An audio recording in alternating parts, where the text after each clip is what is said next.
Hi everybody. I just this is actually my first time getting on YouTube and actually talking about something. And by the way, my name is Ticia, and it's kind of hard for me to just sit down and actually talk to somebody about things that goes on in my life.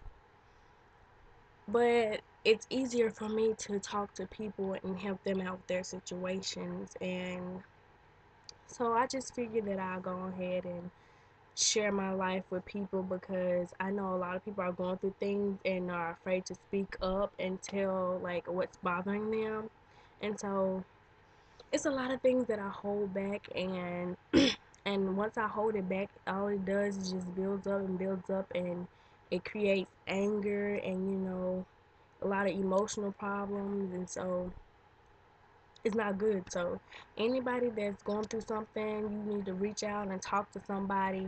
And anybody that knows somebody that's having a hard time or have problems, you should approach that person and try to sit down and understand them and see what they're going through and try to help them out, because everything works. Even though people might not listen to you at that time, you have to keep talking to them so that they will, listen, and they will finally get what you're trying to say to them soon. But I just want to sit here and just talk to people about things that I've been through, and just want you to comment or something and tell me something you might have been through and you think you need to get off your chest. Because I'm pretty sure people have been through worse things than I have. But, um, okay, let me see, where can I start? Um, well, I started something that got crazy, crazy. Okay, so I'm the middle child of three, in which I have a older sister and I have a younger brother. And we were always moved back and forth from home to home, and like my mom and dad, they were crazy, but I know they loved us, but at the same time, things was never about us, like their children, which are us. Um, it's always been about them, money, how they feel, or work, or drugs. Cause my mom, she smoked marijuana, she drank beer and all that. And my dad, he was a drunk. He would get drunk all the time, and they would fight like physically and verbally. They would fight all the time. And just remember this: I was young, around 7 or something, 6, all the way, to a perfect like to an age that I can remember and still visualize what went on in my head, like around 5 and up. And so, they would fight and everything, and I couldn't do anything but cry because I was so defenseless. I was young and I didn't know what to do and I didn't know what was going on exactly, but I could tell that it was, um, it was crazy. Like, I didn't know what to do. So moved back and forth, home to home, moving away with my mom, packing up our stuff at like a middle of the night, midnight, 2 o'clock or 3 o'clock in the morning, trying to get away from my father because my mom would always tell us stuff, and it would be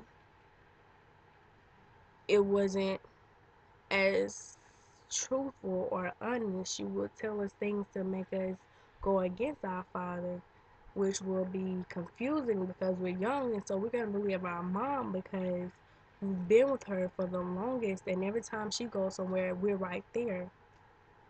And so by the time I got up to the age of 9, we moved back with my father, which he had an apartment by himself. He was doing good.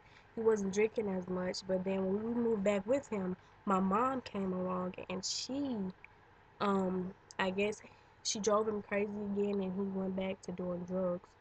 I mean, not doing drugs, but drinking, and it was really bad. And one night he was mad at her.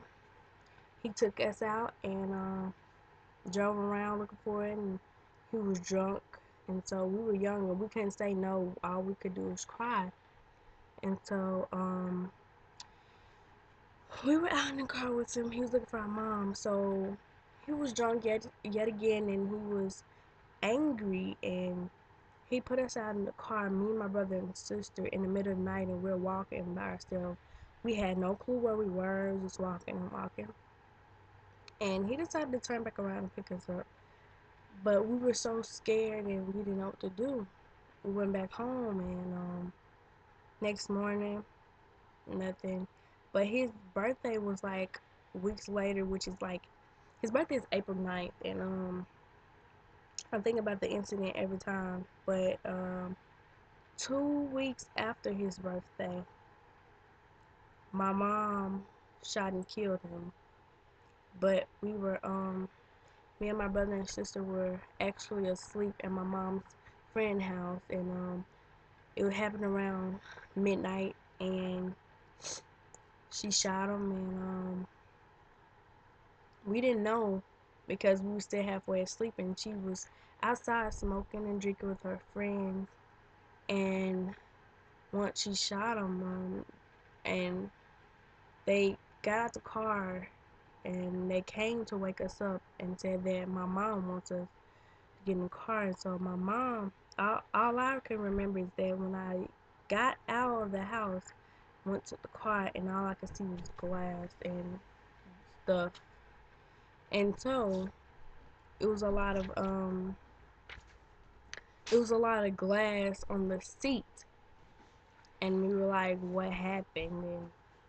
And just me and my sister, because my brother was still asleep, and we were just crying, and our mom was on the phone talking to our grandmother, the one that I stay with now. She took us in because we were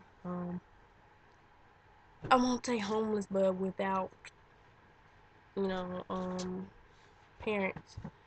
And so yeah, that's what kind of happened. And the next day she turned herself in, and then I had a life of middle school, which we had to go back and forth to court, and my grandma thought that it was too much for us, so yeah. And my mama was convicted, yeah, and so she's been in jail for like 8 years now. And I've been living with my grandma, and she have helped me get far in life. As you can see, I'm 18 now, so there's been 8 years. So when I moved with my grandma, I was 10 years old. But when it all started happening, I was nine. I was nine, about to be 10 years old. If you see what I'm saying. But yeah, I just wanted to share that because I can't really talk about it to people face to face sometimes because it gets emotional. So but the whole point of this is that if you're having a hard time in life and you need to talk to somebody, you can always, um, find somebody that you're comfortable with. And it's always good if you have parents, no matter how they might react or anything, but they will talk to you because that's your parents. Or find a best friend, talk to them, or talk to your sister or your brother if you have one. And if you need a counselor or something, maybe talk to them, because I've been through a lot. But I will continue telling you about what goes on in my life with a different video, and I'll let you know. So look out for my other video. Thanks, guys.